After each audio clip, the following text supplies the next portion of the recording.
You gotta be cool, calm, collected, look, you feel.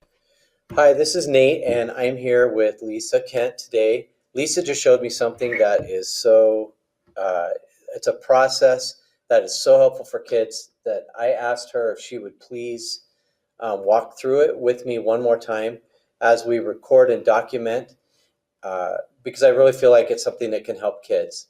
Lisa is doing great work differentiating and helping kids fill in some of the gaps that they might have in math by using MAPS data and Khan Academy. So we just wanted to share this with you as you consider how you can help kids catch up. There's nothing more frustrating than when kids have holes and they don't know how to proceed because they maybe didn't master something previously. So Lisa, thanks for agreeing to be here, and let's just talk about what you do to help kids fill in holes. Okay, so what I learned is in MAPS, you can go to, I forget what it's called. So go to nwea.org. And then log in. Log in. I'm going to log in with Lisa's stuff under map growth, map right? growth. Okay. Okay, so You can tell. oops. See, I told you this was a rough draft. Okay, there we go. CSB.com.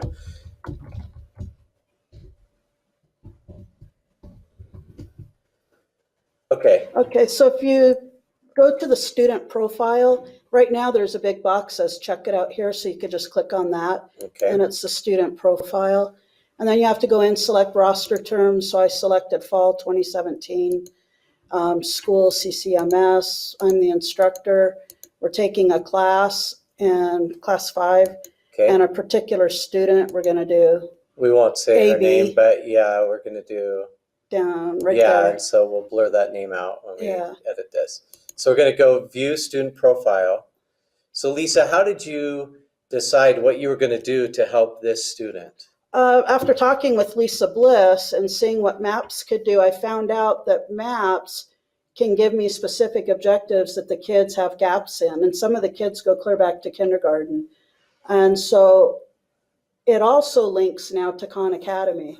So this student is kind of low on operations and algebraic thinking. So you looked in the instructional areas.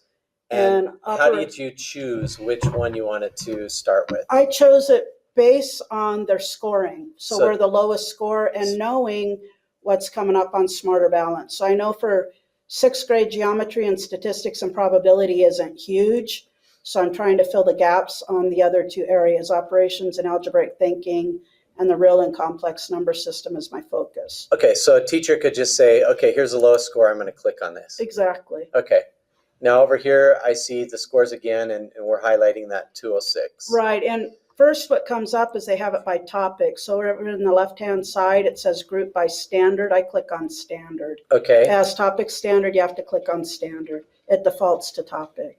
Okay. And then I just looked and I saw the student has 2.MD.B.5, which is a 2nd grade standard. So I highlight the standard, I copy it. So I'm right-clicking, going to copy that standard. And then go over to KahnAcademy.org. Okay.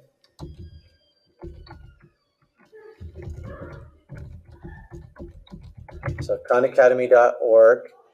And do I have to log in or anything? I have a teacher account, but we were doing it a few minutes ago where learners start here, because all you're trying to get is the information to make it easy for the student Right. on what the student needs to do. So I went up to search, and on search, I pasted that objective number in. So this is just what we copied off of the student profile, and it's pulling up these same.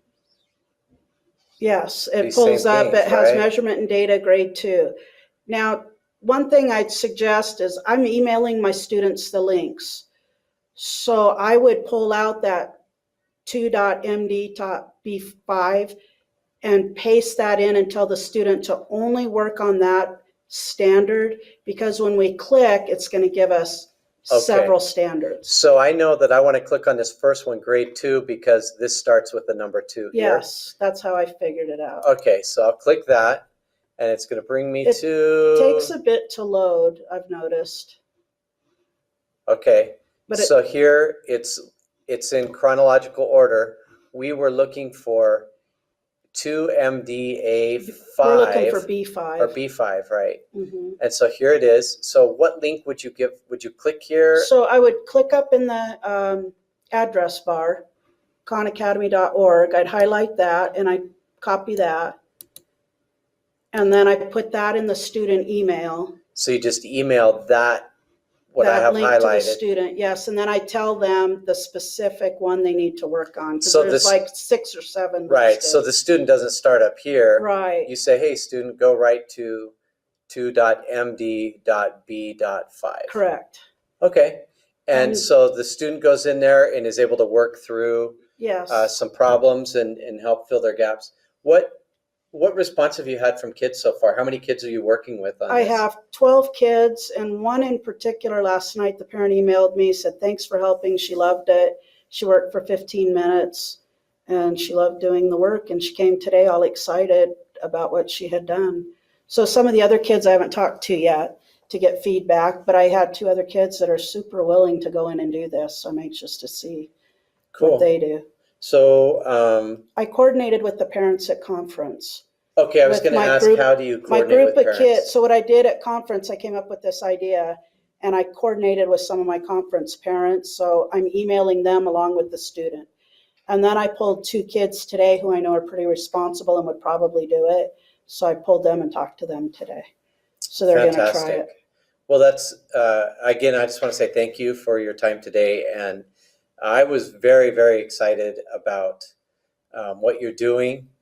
I think it's great whenever we find ways to personalize education for kids and help them succeed. And they're not going to succeed if we're not specific. And so this is fantastic.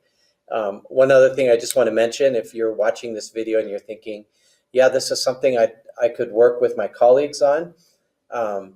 I mentioned to Lisa maybe about making a table where we would just record these URLs and line them up with the Oh, standards. that would work really well. And then in the future, you could just, You you know, have like a little library of URLs to just shoot right out to kids. So. And that would work really well. Then you would just have to find the information, and then you'd have the URL on another page, especially Yeah. if we could make it a search. Absolutely. Yeah. Cool.